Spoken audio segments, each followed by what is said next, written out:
The city glimmered like a jewel under the night sky, 1,000 lights reflecting in the tall glass windows of Le Mirage, the most prestigious restaurant in the metropolis.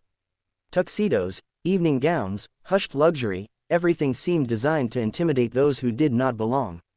Except for one man, Alexander Hayes, the most frequent yet most unreachable guest. Billionaire, tech visionary, a legend in finance, and a ghost in conversation. Because Alexander hadn't heard a word since the day he was born. Most people assumed a man of his wealth enjoyed isolation by choice, that silence was power. That the world should talk to him, while he never needed to speak back. But in truth, silence was his prison.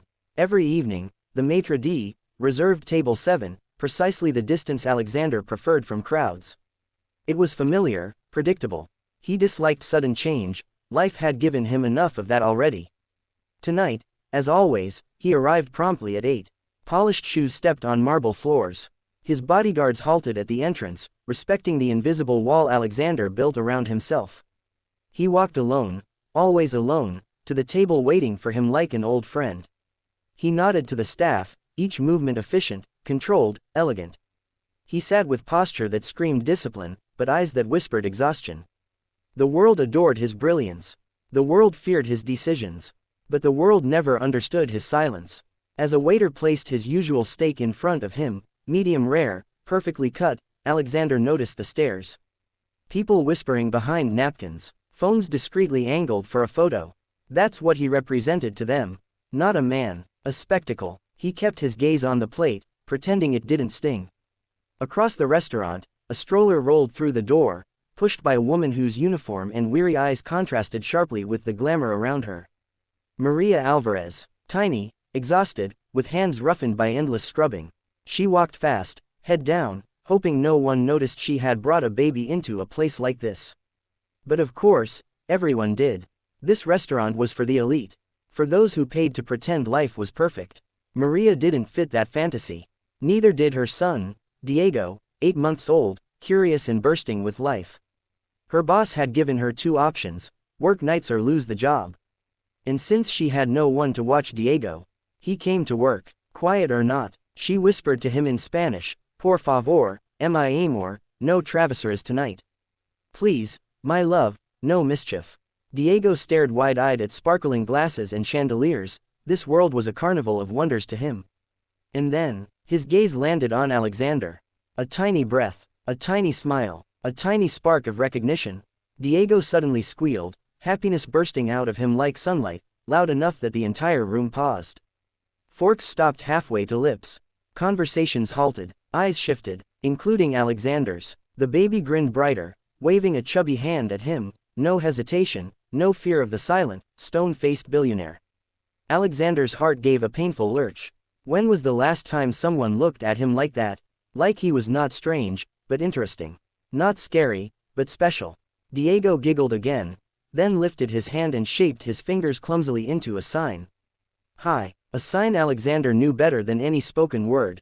His breath caught. Slowly, he lowered his fork. The baby signed again, even more proudly, as if showing Alexander a secret only they understood. Hi. This time, the billionaire smiled, a soft, startled smile, unfamiliar on his usually unreadable face. No one noticed, except for Maria, who was mortified.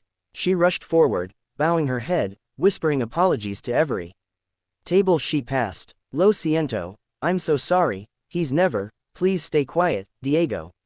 But babies rarely cared about embarrassment. Diego wiggled, determined. His eyes never left the man who smiled back. And then, with one powerful squirm, he escaped the stroller. Maria gasped. Diego. He dropped to the floor, tiny limbs moving with fearless purpose. Crawling, fast, a billionaire, a magnet he couldn't resist. The entire restaurant stiffened, waiting for Alexander's anger, expecting a security guard to swoop in. But Alexander sat frozen, eyes wide, watching the baby crawl across the polished floor like a little knight on a mission.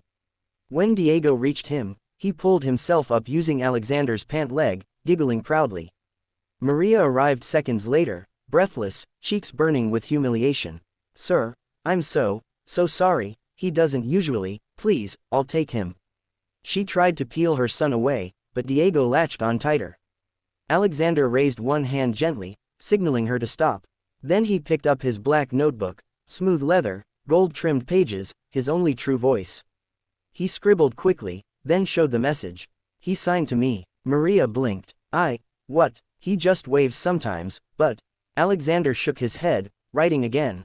He said hello. Maria stared at her baby, confused, stunned. But I don't know sign language. And he's just a baby.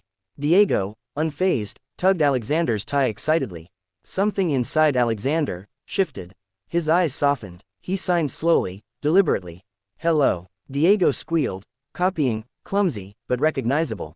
Hello. Time stopped. Noise faded. Alexander felt seen. Not as a billionaire, not as a deaf man, but as a person. The staff hovered anxiously, unsure whether to intervene.